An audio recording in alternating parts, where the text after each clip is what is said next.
সুপ্রিয় দর্শক আসসালামু আলাইকুম। আজ আমি শেয়ার করছি মিনি মোগলাই রেসিপি। আর এই রেসিপিতে আমি সকল প্রকারের টিপস দিব যাতে করে আপনারা পারফেক্টভাবে বাসায় মিনি মোগলাই তৈরি করতে পারেন। আশা করছি আমার আজকের মিনি মোগলাই রেসিপি আপনাদের কাছে ভালো লাগবে। আর রেসিপি ভালো লাগলে আমার চ্যানেলটি সাবস্ক্রাইব করে আমার সাথেই থাকার অনুরোধ রইল। মিনি মোগলাই তৈরি করার জন্য প্রথমেই আমি মিনি মোগলাইয়ের যে ডো সেটা তৈরি করব। এজন্য এখানে আমি 1 কাপ পরিমাণে ময়দা নিয়ে নিচ্ছি।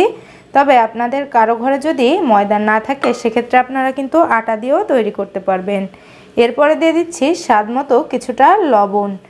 এরপরে দিয়ে দিব হাফ চা চামচ পরিমাণে চিনি। আর চিনিটা দেওয়ার জন্য চেষ্টা করবেন, এতে করে মিনি মোগলাইয়ের টেস্ট খুব ভালো আসে। কোনো উপকরণগুলোকে আমি একসাথে হাত দিয়ে একটু মেখে নিচ্ছি, এতে করে সব কিছু খুব ভালোভাবে একসাথে মিশে যাবে। আর সব কিছু একসাথে মিশিয়ে নেওয়ার পরে এখন এখানে দিয়ে দিব রান্নার রেগুলার তেল 2 টেবিল চামচ পরিমাণে। আর এখানে তেলটা কিন্তু কম দেওয়া যাবে না, তেলটা কম দিলে কিন্তু ডোটা ঠিকঠাক তৈরি হবে না। এবারে এই তেলটাকে ময়দার সাথে আমি হাত দিয়ে এভাবে একটু ঘষে ঘষে খুব ভালোভাবে মেখে নিব। দেখুন আমি হাত দিয়ে ময়দাটাকে এভাবে তেলের সাথে মেখে নিয়েছি। আর 1 কাপ ময়দার জন্য 2 টেবিল চামচ তেলই এখানে ইউজ করতে হবে। এটাই হচ্ছে মেজারমেন্ট। আপনারা মেজারমেন্ট ঠিক রেখে আপনাদের প্রয়োজন অনুসারে তেল এবং ময়দা দুটোটাই বাড়িয়ে কিংবা কমিয়ে নিতে পারবেন। এবারে অল্প অল্প করে কুসুম গরম পানি দিয়ে আমি একটা ডো তৈরি করব। আর এই ডোটা হবে নর্মালি আমরা যেরকম পরোটা কিংবা রুটির জন্য ডো তৈরি করি ঠিক তেমন। আর এখানে একবারেই খুব বেশি পানি দিয়ে দেওয়ার প্রয়োজন নেই, এতে করে ডো কিন্তু নরম হয়ে যেতে পারে। অল্প অল্প করে পানি দিয়েই ডোটাকে একটু মেখে নেওয়ার জন্য চেষ্টা করবেন। আর এখানে কুসুম গরম পানি দিতে হবে। ডোটা মেখে নেওয়া হয়ে গিয়েছে। এখন এই ডোটাকে আমরা রেস্টে দিব, কিন্তু তার আগে সামান্য কিছুটা তেল আমরা একটু এর উপর দিয়ে মেখে নিব, এতে করে উপর থেকে আর ডোটা ড্রাই হয়ে যাবে না। এখন আমি এই ডোটাকে রেখে দিব ঢেকে 20 মিনিটের জন্য। এবারে মিনি মোগলাইয়ের ভেতরের পুরটা রেডি করব। এজন্য চুলায় আমি একটি ফ্রাই প্যান বসিয়ে দিয়েছি। আর এখন দিয়ে দিচ্ছি রান্নার রেগুলার তেল সামান্য পরিমাণে। এখানে খুব বেশি তেল দেওয়া যাবে না। আর এরপরে দিয়ে দিচ্ছি 1 কাপ পরিমাণে পেঁয়াজ কুচি। এবারে দিয়ে দিব 10 থেকে 12টি কাঁচামরিচ আমি একেবারে কুচি করে রেখেছি সেটা। তবে এখানে ঝাল কিন্তু আপনারা কমিয়ে কিংবা আরও বাড়িয়েও দিতে পারেন।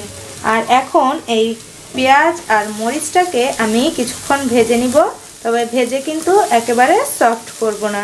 পেঁয়াজটাকে আমি 2 মিনিট মতো একটু ভেজে নিয়েছি। আর পেঁয়াজের কালারটা চেঞ্জ হতে শুরু করেছে। এখন এখানে দিয়ে দিচ্ছি স্বাদ মতো কিছুটা লবণ। আর এরপরে দিয়ে দিচ্ছি 2 প্যাকেট স্বাদে ম্যাজিক মশলা। আর এখানে এই স্বাদে ম্যাজিক মশলাটা দিলে মোগলাইটা খেতে খুবই ভালো লাগে। আর আপনাদের কারো কাছে যদি এই মশলাটা না থাকে সেক্ষেত্রে আপনারা চাট মশলাও দিতে পারেন, কোনো সমস্যা নেই। এখন আবারও 1 মিনিট মতো একটু ভেজে নিব। আমার পুরটা রেডি হয়ে গিয়েছে। এখন আমি চুলাটা বন্ধ করে দিয়ে এটাকে চুলা থেকে নামিয়ে নিব। চলে আসলাম মোগলাই তৈরি করার জন্য। আর এখন ডোটাকে আবারও হাত দিয়ে একটু মেখে নিব। আর মেখে নিয়ে ডোটাকে আমি ছোট ছোট করে টুকরো করে নিব, এতে করে সবগুলো মোগলাই একই সাইজের হবে আর তৈরি করতেও সহজ হবে। আমি সবটুকু ডো দিয়ে এরকম ছোট ছোট করে লেচি কেটে নিয়েছি। আর এখন মোগলাই পরোটা তৈরি করব। এবারে এখানে আমি পরোটা বেলার জন্য পিঁড়ি নিয়ে নিয়েছি। আর এখন পিঁড়িতে সামান্য একটু তেল দিয়ে দিব। আর এভাবে করে তেল লাগিয়ে তারপরে যদি আমরা পরোটাটা বেলি তবে সেক্ষেত্রে পরোটাটা বেলতে খুবই সহজ হয়।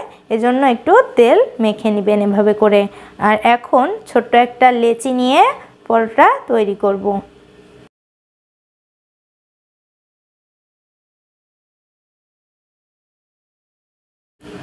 রুটিটা বেলে নেওয়া হয়ে গিয়েছে। আর দেখুন আমি রুটিটাকে কতটা পাতলা করে বেলেছি। এখন ভিতরে যে আমরা ডিমটা দিব সেজন্য আমি এখানে 2টি ডিম নিয়েছি। আর এখন ডিম দুটোকে আমি খুব ভালোভাবে ফেটিয়ে নিব। ডিমটাকে খুব ভালোভাবে ফেটিয়ে নিয়েছি। আর এখন পরোটা তৈরি করব। এবারে আগে থেকে ভেজে রাখা সেই পেঁয়াজ আর মরিচটা এখানে দিয়ে দিচ্ছি।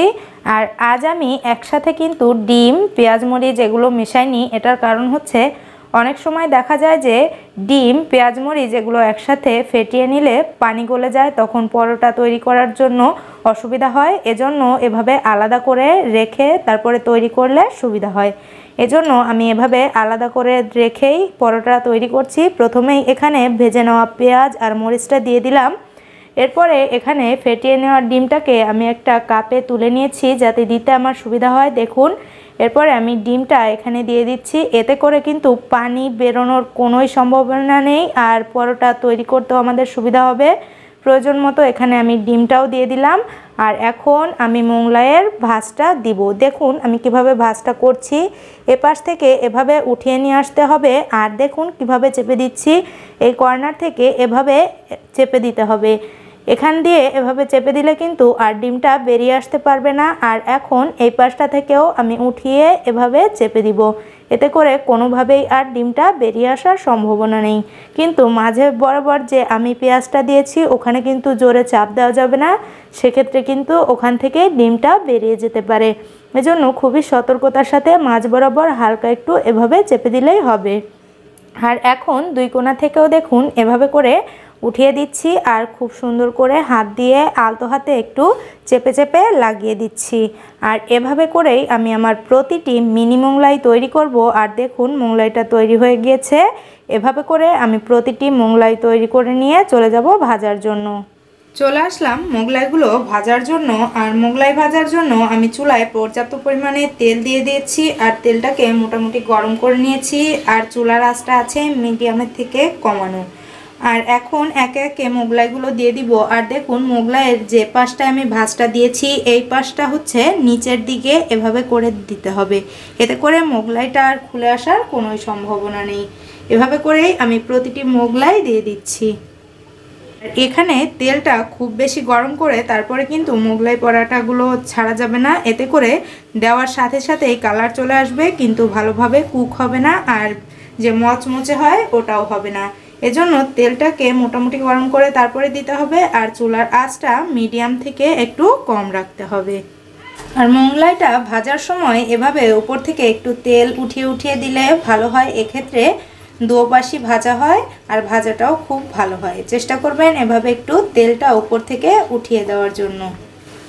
মোগলাইগুলোর একটা পাশ হয়ে গিয়েছে, আর দেখুন মোগলাইগুলো কতটা ফুলে উঠেছে। আর এরকম ফুলে ওঠার একটাই কারণ আমি উপর থেকে তেল উঠিয়ে উঠিয়ে দিয়েছি, এজন্য মোগলাইগুলো এরকম ফুলে উঠেছে। আর এখন মোগলাইগুলোকে উল্টে দিচ্ছি, আর উল্টে দিয়ে অপর পাশটাকেও গোল্ডেন ব্রাউন করে ভেজে নিব। আর চুলার আঁচটা কিন্তু কোনোভাবেই বাড়িয়ে দেওয়া যাবে না, এরকম অল্প আঁচেই কিন্তু মোগলাই পরোটা ভাজতে হবে। এতে করে মোগলাই পরোটা খুবই মচমচে হবে। আর দেখুন একটা মোগলাই পরোটাও কিন্তু খুলে যায়নি। আর মাঝের যে মোগলাই পরোটাটা এটা আমি একটু পরে দিয়েছি, এ কারণে এটা এখনো ফুলে উঠতে পারেনি। মোগলাইগুলো ভেজে নেওয়া হয়ে গিয়েছে। এখন আমি মোগলাইগুলোকে তেল থেকে একটা একটা করে তুলে নিচ্ছি। আর দেখুন মোগলাইয়ের কালারটা কতটা সুন্দর এসেছে। এখন একে একে মোগলাইগুলো আমি তুলে নিচ্ছি। আর এভাবে করেই আমি আমার সব মোগলাই ভেজে নিব।